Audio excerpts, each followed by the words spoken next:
Good evening. It gives me a great pleasure to introduce Dr. Edward Skidelsky from the University of Exeter, who is a lecturer of philosophy at the university. Dr. Skidelsky graduated with a BA in philosophy and theology in 1995 from Oriel College at Oxford, and then he returned to Oxford to do a doctorate in philosophy of culture, in the philosophy of moral idealism of Ernest Cassirer. He graduated with a PhD in 2005. His research interests are broad. He has a vivid interest in political philosophy, in ethics and economics. He co-authored with his father, Robert Skidelsky, the celebrated economist, a book which has proved to be extremely successful, being translated in about 15 languages. Then he is interested in philosophy of film, where he teaches a module on film theory and philosophy. And then Virtue Ethics, his forthcoming book, which is going to be published by Princeton University, looks at the language of virtues. And today, yet another research interest in cultural and religious theory. In this respect is going to talk about Matteo Ricci and the problem of religious translation. So, Edward? Thank you very much, Ionut. I hope you can hear me okay. Yeah, I should say this is not really a research interest of mine. It's really a subject I know very little about. It's just I happened to read this essay by Simon Lees, who's a favorite writer of mine, at around the same time I was asked to speak for the Oxford Interfaith Forum. And I thought it would be a good fit, as it's precisely on the subject of interfaith dialogue. What I'll do is I'll say a little bit about Matteo Ricci, a little bit about Simon Lees, and then I'll read out a passage from the essay, because I'm assuming that you haven't all read it, and then I'll make a few comments, and then we can discuss it. I'll try and keep it short. So a brief note on Matteo Ricci. So he was an Italian Jesuit priest, a founder of the Jesuit mission in China. He lived from 1552 to 1610. His great success as a missionary was due partly to his warm and charming personality, which Lees discusses, and also to his extraordinary intellectual gifts, which Lees also discusses. He mentions in particular Ricci's talent for memorizing long lists of Chinese characters and then reciting them backwards, which amazed his Chinese friends. But Ricci also possessed skills. He was very accomplished in cartography and astronomy, branches of knowledge of great interest to the Chinese court at the time, which was largely responsible for gaining him an entry to the court. But most importantly of all, Ricci was willing to adopt the manners, culture, and even the dress of a Chinese literatus. So previous Chinese missionaries in China had adopted the yellow robes of Buddhist monks. They thought, well, we're monks, so we better dress as monks. And they hadn't got very far, because actually Buddhist monks in China don't occupy anything like the same status as Christian monks in Europe. Ricci understood this, and he got rid of the yellow robes and started to dress like a Chinese scholar. And immediately this gained him access to the highest circles in China. Now, just a word on the controversy that he initiated. Ricci and the Jesuits soon found that they could only hope to make converts in China if they were prepared to accept certain Chinese rites, in particular the rite of offering sacrifices at the tomb of dead ancestors, as secular and therefore consistent with the profession of Christian faith. Now, this view was not shared by other Catholic orders, in particular the Dominicans, and thus was initiated the so-called Chinese rites controversy, a controversy that rumbled on for 100 years or so until Pope Pius Clement XI sided with the Dominicans, and he banned the Chinese rites in 1704. And the Chinese emperor of the time responded by banning Catholic missionaries in China. Reading this proclamation, he wrote, "I have concluded that the Westerners are petty indeed. It is impossible to reason with them because they do not understand larger issues as we understand them in China. To judge from this proclamation, their religion is no different from other small bigoted sects of Buddhism and Taoism. I have never seen a document which contains so much nonsense. From now on, Westerners should not be allowed to preach in China to avoid further trouble," right? And thus ended the Catholic mission in China. And it's fascinating to speculate how world history might have turned out differently had Pope Clement sided with the Jesuits as opposed to the Dominicans. So that's just a little word on the the so-called Chinese rites controversy, which is a fascinating little episode in the history of intercultural dialogue, I think. Now, Simon Lees, the author of this essay, was the pen name of Pierre Ryckmans, who lived from 1935 to 2014. Ryckmans was an eminent Belgian sinologist who wrote on a vast number of different subjects in French, English, and Chinese, which is an extraordinary achievement because, I mean, very few Westerners who've learned Chinese as adults are able to write in Chinese. And he also, as you may have noticed if you've read the essay, writes extraordinarily elegant English. His primary expertise was on classical Chinese literature, but he also became well known in the 1970s as one of the few Western China watchers to tell the truth about what was going on in Mao's China. So this was, as you may recall, a period when the left-wing intelligentsia, particularly in France, was infatuated with Maoism, and Lees, showed what was going on there. So in a sense, he did for China what Solzhenitsyn did for Russia. Lees was also a firm Catholic, which I think is another reason for his interest in the figure of Matteo Ricci. Okay, so enough on Ricci and Lees. I'll just read what I think is the most interesting part of the essay, and then we can discuss it. So he says, "The unique fascination that China exerts upon all those who come into contact with her can in a way be compared to the attraction between the opposite sexes. Although China is often described with a florid imagery that suggests romance, magic, and mystery, its fascination rests upon a basic and obvious fact. From a Western point of view, China is simply the other pole of the human mind. All the other great cultures are either dead, Egypt, pre-Columbian America, and so on, or too exclusively absorbed by the problem of surviving in extreme conditions, primitive cultures, or too close to us, Islamic cultures, India, to present a contrast as total, a revelation as complete, and otherness as challenging, and originality as illuminating as China. It is only when we contemplate China that we can become exactly aware of our own identity and that we belong, and that we begin to perceive which part of our heritage truly pertains to universal humanity and which part merely reflects Indo-European idiosyncrasies.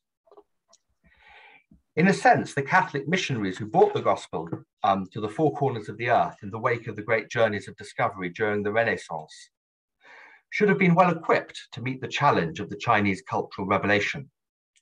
They knew that all men were equally God's children, and since they had already been able to witness how, by an accident of history, the Jewish God had come to borrow Roman garb, they should have been quite prepared to accept that he might now adopt with equal ease a clothing even more exotic. Unfortunately, most of them failed to match their belief in the universality of human nature with an awareness of the relativity of their own culture. Since Westerners had become Christian, they generally assumed that, to be a Christian, one ought to become a Westerner. In practice, Asians who wished to be baptized first had to be turned into honorary Spaniards or Portuguese. Evangelization became a byproduct of colonization. The consequences of this attitude could be nowhere more disastrous than in China, since the Ming dynasty by the 16th century had developed an equally dangerous misconception. Originally, the Chinese order had been conceived as a mere stepping stone, a mediation between the individual and the world in the pursuit of a universal humanist harmony. Still, for various geopolitical factors and historical reasons, the Chinese eventually found it more convenient to decide that, after all, China was the world. And in order to prevent reality from upsetting such a view, they had the outside world carefully and effectively fenced out. Thus, whereas Western missionaries were ascribing universal relevance to their particular values, the God speaks Latin phenomenon, China denied that the world actually extended beyond her own borders, the Great Wall Syndrome. In such a situation, the early missionaries were naturally doomed to be ignored. It finally fell to an Italian Jesuit, Matteo Ricci, to effect the first breakthrough and implant Christianity in China. The story of his endeavors, of the intellectual exchanges, and the friendships that he established with illustrious members of the Chinese scholarly elite, the subsequent growth of a Chinese church, and the dramatic setbacks that were to endanger it in later centuries, constitute one of the most intriguing episodes in the history of civilization. He, Ricci, was a gentleman and a scholar. He was highly cultured in both literary and scientific fields and had exquisite manners. He was a man of God, but he was also very shrewd, a born diplomat, tactful and inventive, able to gauge situations, to judge and handle people. He was a great artist in human relations, an art that Chinese society had brought to perfection. Being Italian from the papal domain, he had inherited the best of a glorious and sophisticated cultural tradition without having to carry the burden of imperial nationalist hangovers from which Spaniards and Portuguese were seldom free. For the Chinese, as for the French, any new idea, in order to be taken seriously, must not only be expressed in their own language, but it must also be expressed with literary elegance. Ricci was able to meet this requirement because his mastery of Chinese language and culture was not merely the product of an intellectual effort, but also the result of a living commitment. He discovered that in order to convert China to Christianity, he should first convert himself to China. The refinement of his mind, combined with a true genius for friendship, won him an amazing popularity among Chinese intellectual circles. Another Jesuit, who was his companion, described the impression he made. Incredible is the reputation which good Father Ricci enjoys among the Chinese, and the extent to which he is visited by important personages and esteemed throughout the whole empire of China. They say that there cannot be another man in Europe equal to him. And when we say that others are more gifted than he, they cannot believe it. In truth, he captivates everyone by the graciousness and suavity of his manners, by his conversation, and by the solid virtue which his life exhibits. The accuracy of this description is confirmed by an unimpeachable Chinese witness. Li Jie, one of the most original Chinese thinkers of all time, a flamboyant figure and also a man of unbending integrity, was fascinated by Ricci's personality and visited him several times. Later on, he reported in a letter to a friend, "Ricci has read all our classics. He speaks our language to perfection, writes our characters, and knows how to conform to our social usages. He is a truly remarkable man.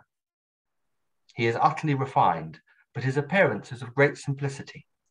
In the middle of a noisy and boisterous gathering of people where everyone is shouting and arguing, he maintains an imperturbable composure. The people either are too rigid or too lax. Either they wish to make a display of their wit or they are dull. They are all his inferiors. However, I still do not understand why he came to China. I really cannot believe that he would actually want to substitute his own doctrine for the Confucian teachings. This would be too absurd. He must have some other purpose." Li Jie unwittingly pinpointed the paradox of Rizzi's enterprise, its essential absurdity. Rizzi himself, whose profound faith was matched with an equal dose of astuteness, was fully aware of the problem. From the beginning, he saw, to borrow the words of one of his modern biographers, G.H. Dunn, that the primary task was not to multiply baptisms, but to win for Christianity an accepted place in Chinese life. In order to achieve this objective, he chose to proceed suave modo, as he said, laying the strategic plans that were to secure his success, first in southern China, then in Nanking, and finally in Peking. I do not think that we shall establish a church, but instead a room for discussion, and we will say mass privately in another chapel, because one preaches more effectively and with greater fruit here through conversations than through formal sermons. Formal sermons were not all that would have prematurely exposed his preposterous design to convert China, so preposterous, in fact, that Ricci simply could not believe that a man of his intelligence would seriously contemplate such a project. The Christian doctrine itself was too shocking to bear being directly disclosed to unprepared minds. A long historical familiarity with Christianity has numbed our imagination. We hardly apprehend anymore the full horror and scandal that lie at its very heart. Peking, where he had been promised an imperial audience, Rizzi was arrested by a greedy official who, looking for loot, had his luggage searched. The search produced a crucifix that, being in the hyper-realistic Spanish style of the time, truly terrified the official. Whoever would travel with such a gruesome object, he thought, must be practicing some kind of evil voodoo. Maybe the life of the emperor himself could be endangered by these sinister rituals. Summoned to provide an explanation, Rizzi did not follow the advice of the ebullient and none too subtle Spanish Jesuit who was traveling with him, who would have liked to put up a heroic show. The Spaniard indeed wished to proclaim that this was the true God, creator of heaven and earth, whom all the world must adore, who for our sins and to give us life died and then rose from the dead and ascended into heaven. Instead, Rizzi wisely refrained from disclosing the exact identity of the crucified and merely said that this was a great saint who had wished to suffer for us the pain of the cross, and that for that reason we made sculptured and painted representations of him in order to have him before our eyes, so that we may be grateful for so great a benefit. Some zealots reproached him for his prudence and diplomatic flexibility, as they would also reproach him for some of his associations. Rizzi sometimes pursued friendships for friendship's sake with endearing rakes who offered no hope for conversion, since they felt unable to amend their way of life, although some of them finally converted and became admirable Christians. Actually, Rizzi could have invoked authoritative precedents. Wasn't he spontaneously imitating Christ's conviviality? Zealots tend to forget that at Cana, for example, when Jesus began his public activity, the first thing he did was to provide more wine to revelers who had already drunk more than their share, and that in choosing his friends, he too gave respectable people much cause for scandal. The psychological observation made by Claude Roy in another context, "I do not believe in what my friend believes, but I believe in my friend," could perhaps apply here too to some extent, and help us to understand how so many Chinese intellectuals could be attracted to Christianity mostly because of Rizzi's exceptional personality. Of course, to describe their attitude in such terms should by no means detract from the value and meaning of their conversions. Again, Christ himself did not proceed differently. For a long time, he postponed revealing the essential part of his doctrine, knowing all too well that it would prove a stumbling block to most of his followers. After he finally told the gathering of enthusiastic supporters that they would have to eat his flesh and drink his blood, nearly everyone left him in shock and disgust. At that juncture, only a tiny group of friends remained with him, not because they had a better understanding of what he meant. Actually, they felt equally dismayed by his suggestion, but simply because they loved him. Still, after Rizzi's death, there was a strong backlash. In their eagerness to bridge the enormous gap between two traditions that were so utterly alien to each other, the Jesuits had often been tempted to build hastily upon artificial similarities. For instance, the Chinese concept of heaven was all too quickly assimilated to the Christian God. For their part, missionaries were all the more tempted to point to such parallels as the strong common ground that they found between Christian and Confucian ethics. Moreover, at first, the warm and charismatic personality of Ricci himself unwittingly contributed to mask some fundamental differences. After his death, however, an awareness of the seriousness of the doctrinal difficulties began to develop on both sides. The concepts of creation, fall, incarnation, and redemption all occasioned considerable problems of communication. More essential, the idea of a transcendent personal God could hardly be reconciled with the Chinese conception of an immanent force of cosmic transformation. Ricci accurately saw, and it remains his most momentous contribution, that the question of how China could become Christian was first the question of how Christianity could become Chinese. In practice, however, in spite of all his efforts, his theology remained inevitably encumbered with a number of narrowly Western notions, which, once transported into a Chinese context, appeared utterly arbitrary or presented insoluble problems of translation.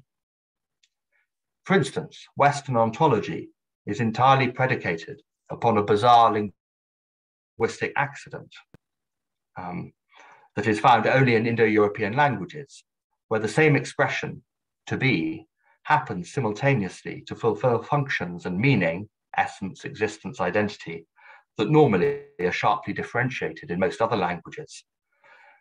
Thus, when translated into Chinese, Thomas Aquinas' ontological proof of the existence of God, not to mention Hamlet's soliloquy, appears merely to be a pun that doesn't work.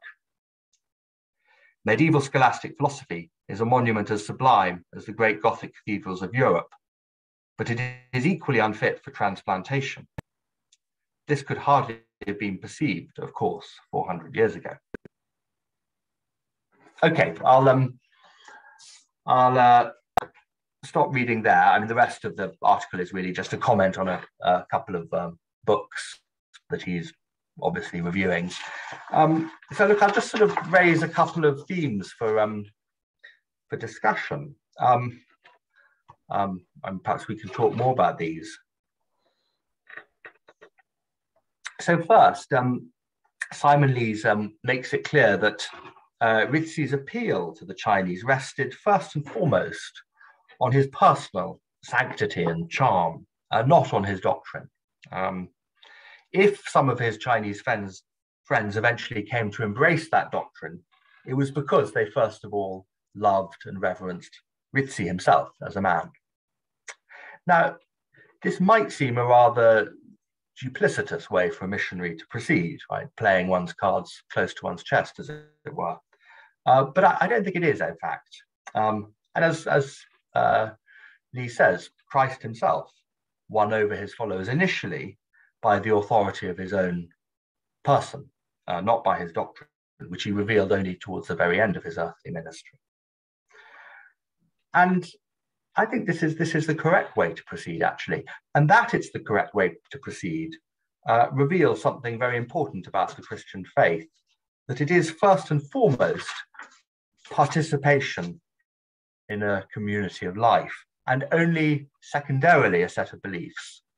And we often get this the wrong way round. We think that converting to Christianity is first and foremost adopting a certain set of beliefs and then joining a church, right? But it's actually the other way around. It's first of all forming a set of personal relationships, which together make up the church, and then as part of that, adopting a set of beliefs. And I think this fact is represented in my own church, which is the Orthodox Church, by the fact that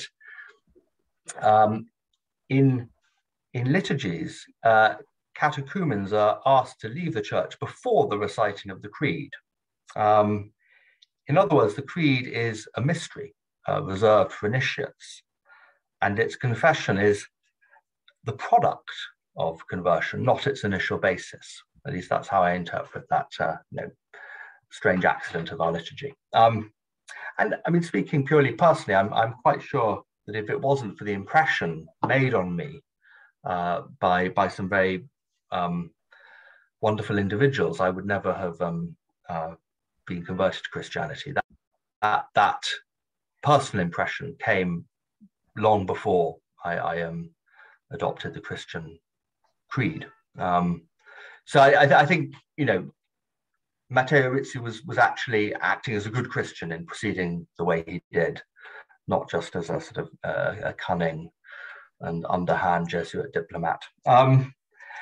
The second point, and this I suppose is the central, you know, philosophical point raised by the article. So Lise writes, Ricci accurately saw, and it remains his most momentous contribution, that the question of how China could become Christian was first of all the question of how Christianity could become Chinese, or should become Chinese. As he points out, later missionaries singularly failed to grasp this point. For them, becoming Christian implied becoming European. So evangelism became a side product of colonization. But the Chinese were never going to become European. They were far too proud of their own cultural achievement for that. So the question for Ricci was, could the Christian gospel be presented in a form independent of the various cultural traditions of the West? Because it was only if it could that it would become acceptable to educated Chinese people. And here I think Ricci was tracing out a logic that's inherent in the Christian gospel itself. For it's of the essence of the gospel that it's not inherently bound to any particular linguistic or cultural tradition. And this, I take it, is the meaning of Pentecost. Pentecost says Christ's proclamation is not tethered to Aramaic, Hebrew, Greek, or any other language. It's fully expressible in all human languages, and therefore it can and must be translated into those languages. And this involves a dual challenge, which is, I suppose, the challenge of all translation, secular as well as sacred, to create a version which is both faithful to the spirit of the original, while at the same time reading fluently and plausibly in the language of translation. And that was the challenge facing Matteo Ricci, which he didn't fully live up to, as Lise makes clear, but he at least understood the problem. And let me finally conclude with a few more speculative reflections. Now, I believe, and you must please correct me if I'm wrong, because I'm no expert on this, that the problem of translation, which I've just outlined, doesn't confront other faiths in the same way that it confronts Christianity. And in particular, it doesn't confront Islam in the way that it confronts Christianity.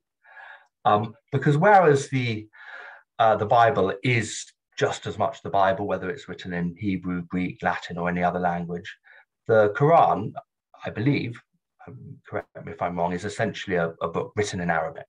So to read a translation of the Quran is not to read the Quran itself. And this means that any nation which embraces the Muslim faith must also embrace the Arabic language and willy-nilly a good many specifically Arabic cultural traditions. It must become part of the Arabic cultural sphere, as it were.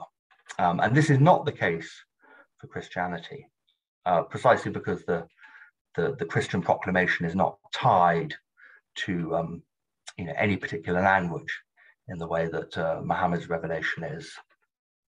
I mean, perhaps it's not completely irrelevant here that the Quran is, I believe, written in very fine Arabic. In fact, it's the model of classical Arabic, whereas the New Testament is not written in particularly distinguished Greek. So it's easier to think of it as separable from the Greek language.